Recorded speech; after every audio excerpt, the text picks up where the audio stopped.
Hello everyone, my name is Robert and welcome to another video. In this video, I'm going to talk about body language because communication is a whole body sport. So in order to become a more effective communicator, you should engage your whole body when you speak. You should use the different hand gestures, you should make the facial expressions because if you use your body when you speak, it will bring changes in your mentality and your physicality, and it will also bring changes in how you feel about yourself. And of course, there are different types of body language, but the one that I'm gonna focus today is gonna be about hand gestures. So first of all, I'm gonna share 3 reasons on the importance of body language. Number 1, body language constitutes for 55% of the whole communication, which means your body language brings life to the words that you say. And also whenever you change your body when you speak, it will bring changes in your voice as well. And you know, a variety in voice is the key to a better communication. Point number 2, your body communicates before your mouth does. Now what do I mean by this?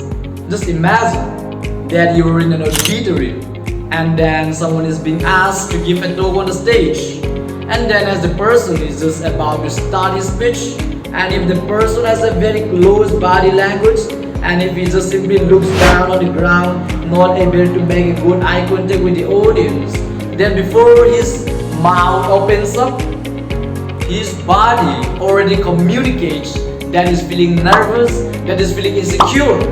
So in order to be perceived as a more confident speaker, you should have a good body posture. Your back should be straight, chest coming forward, chin up, and a good eye contact with the audience, with the person you're talking with.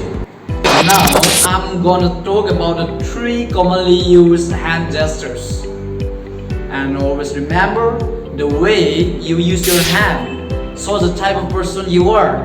Okay, so number 1 is the open palm upward direction. So every time you're using this open palm upward direction, you are showing that you are open and that you have nothing to hide. And whenever you use this gesture, people will perceive you as a more open, more friendly, and a more supportive person. Number 2 is the open palm downward direction. This is power. This is authority. Just observe when I say, "Excuse me, can you please clean up the table?" versus, "Excuse me, can you please clean up the table?" See, just these minor differences bring a lot more differences in the message. And point number 3 is the pointing finger. And most commonly, this pointing finger shows some kind of rudeness and negative personality. But this pointing finger is very important when you want to accentuate a point, when you want to say something which is really important. Suppose I want to say that this is something important to someone, and I'm like, "This is so important," versus, "This is so important." You notice the differences? So, this upward direction, downward direction, and pointing finger, these are the most commonly used hand gestures, and they all signifies different meanings. Now talking about some of the rules regarding these hand gestures.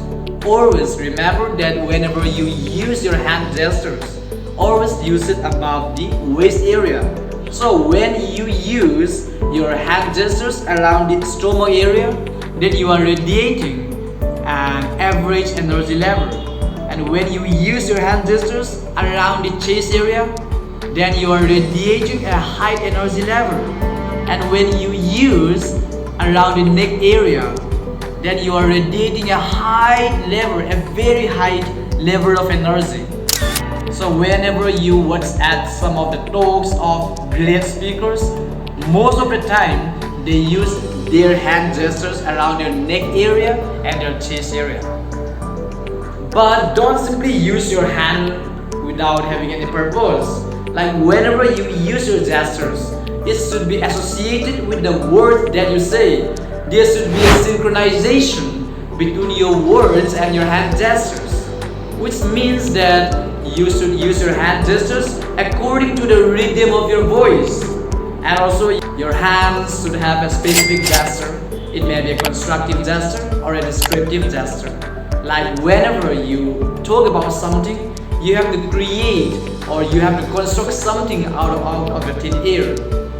Suppose if I have to say like, as I walked down the street this morning, I saw one tall and a huge building. You see, a tall and a huge building. Always use your hand gestures to create or construct something.